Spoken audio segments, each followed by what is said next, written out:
Welcome to Khyati connects. నేను మీ విద్య.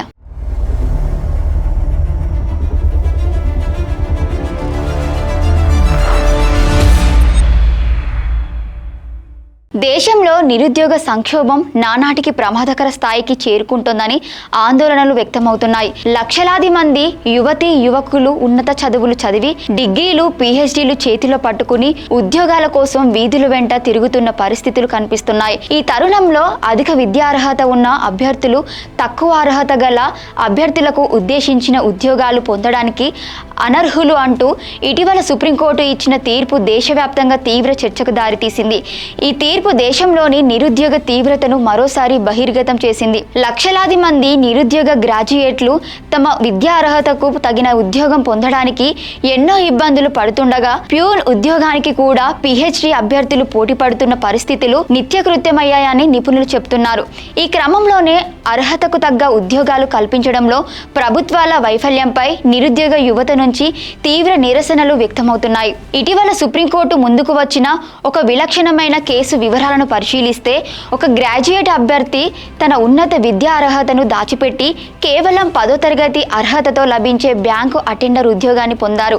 అయితే ఈ కేసును విచారించిన అత్యున్నత న్యాయస్థానం ఉన్నత విద్యా అర్హతలు ఉన్న అభ్యర్థి తక్కువ అర్హత గల అభ్యర్థులకు కేటాయించిన ఉద్యోగం పొందడానికి అనర్హుడని తేల్చి చెప్పింది.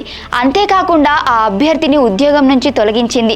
ప్రభుత్వ శాఖల్లో ఒక గ్రాడ్యుయేట్ అభ్యర్థికి అటెండెంట్ ఉద్యోగం ఇస్తే కేవలం 10వ తరగతి మాత్రమే చదివి ఆ ఉద్యోగం కోసం దరఖాస్తు చేసే అభ్యర్థికి తీవ్ర అన్యాయం చేసినట్లు అవుతుందని న్యాయస్థానం అభిప్రాయపడింది. దీనిని అనుమతిస్తే దేశంలో ప్రతి గ్రాడ్యుయేట్ అటెండర్ లేదా అంతకంటే దిగువ స్థాయి ఉద్యోగాలకు పోటీకి వస్తారని, దీనివల్ల తక్కువ విద్యా అర్హత ఉన్న అభ్యర్థికి భవిష్యత్తులో ఉద్యోగం లభించే అవకాశమే ఉండదని సుప్రీంకోర్టు తన తీర్పులో పేర్కొంది. ఉద్యోగ నియామక కోణంలో ఇది సరైన వాదన అయినప్పటికీ నిరుద్యోగుల కోణంలో చూస్తే ఇది తమకు తీవ్ర అన్యాయం చేసేలా ఉందని ఆశావాహులు ఆవేదన వ్యక్తం చేస్తున్నారు.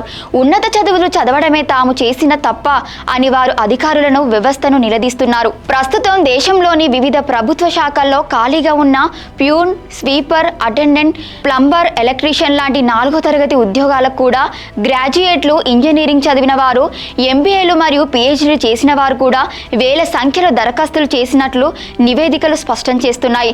దేశంలో అర్హతకు తగ్గ ఉద్యోగం లభించడం గగనంగా మారిందని విశ్లేషకులు చెబుతున్నారు. 2026 ప్రభుత్వ అధికారిక గణాంకాల ప్రకారం మరో మాటలో చెప్పాలంటే దేశంలో ఉన్నత విద్యార్హత గల నిరుద్యోగులు తమ ఇష్టంతో కాకుండా మరే దారి లేక తక్కువ స్థాయి ఉద్యోగాలకు దరఖాస్తులు చేసుకుంటున్నారు. తమకు ఎక్కడ ఉద్యోగాలు దొరకక వారు దిగజారి తక్కువ అర్హత గల ఉద్యోగాలకు పోటీ పడుతున్నారని నిపుణులు పేర్కొంటున్నారు. ఈ దుస్థితి దేశంలోని చాలా రాష్ట్రాల్లో నిరంతరాయంగా కొనసాగుతూ వస్తుంది. ఒక ఇంజనీరింగ్ గ్రాడ్యుయేట్ లేదా పిహెచ్డి చదివిన యువకుడు 10వ తరగతి ఐటీఐ కనీస అర్హత గల గ్రూప్ డి ఉద్యోగానికి దరఖాస్తు చేస్తున్నాడంటే అది అతని తప్పు ఎలా అవుతుందని మేధావులు ప్రశ్నిస్తున్నారు. నెలకు కనీసం 20,000 నుండి 25,000 రూపాయల జీతం సంపాదించి నిరుద్యోగ పర్వం నుండి గట్టెక్కాలని వారు ఆరాటపడుతున్నారు. అలాంటి వారికి ఇటీవల వచ్చిన సుప్రీంకోర్టు తీర్పు శరాఘాతంగా తగిలిందని నిరుద్యోగ సంఘాలు చెప్తున్నాయి.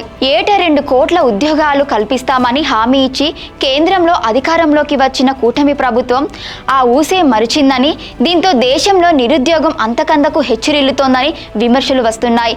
ఇటీవల విడుదలైన పీరియాడిక్ లేబర్ ఫోర్స్ సర్వే దేశంలోని నిరుద్యోగ దుస్థితిని కళ్లకు కట్టింది. యువతలో నిరుద్యోగిత రేటు ఏకంగా 15% చేరుకున్నట్లు ఈ నివేదిక వెల్లడించింది. ఏడాది వ్యవధిలో ఇదే అత్యధిక రేటు అని సర్వే స్పష్టం చేస్తోంది. మొత్తానికి దేశంలో వేగంగా పెరుగుతున్న నిరుద్యోగిత రేటు మరియు ఉన్నత విద్యావంతులను సైతం చిన్న ఉద్యోగాలకు దూరం చేసేలా ఉన్న తాజా న్యాయపరమైన నిబంధనలు యువత భవిష్యత్తును ప్రశ్నార్థకంగా మారుస్తున్నాయి.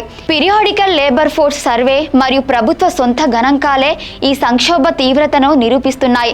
రాబోయే రోజుల్లో పాలకులు నిరుద్యోగ నిర్మూలనకు ఎలాంటి పారిశ్రామిక, ఆర్థిక విధానాలను అమలు చేస్తారో మరియు యువతకు వారి అర్హతకు తగిన ఉపాధి అవకాశాలు ఎలా కల్పిస్తారో వేచి చూడాల్సి ఉంది. క్షేత్రస్థాయిలో ఉన్న ఈ తాజా పరిణామాలు దేశ ఆర్థిక ప్రగతిపై తీవ్ర ప్రభావాన్ని చూపే అవకాశం ఉందని నిపుణులు హెచ్చరిస్తున్నారు.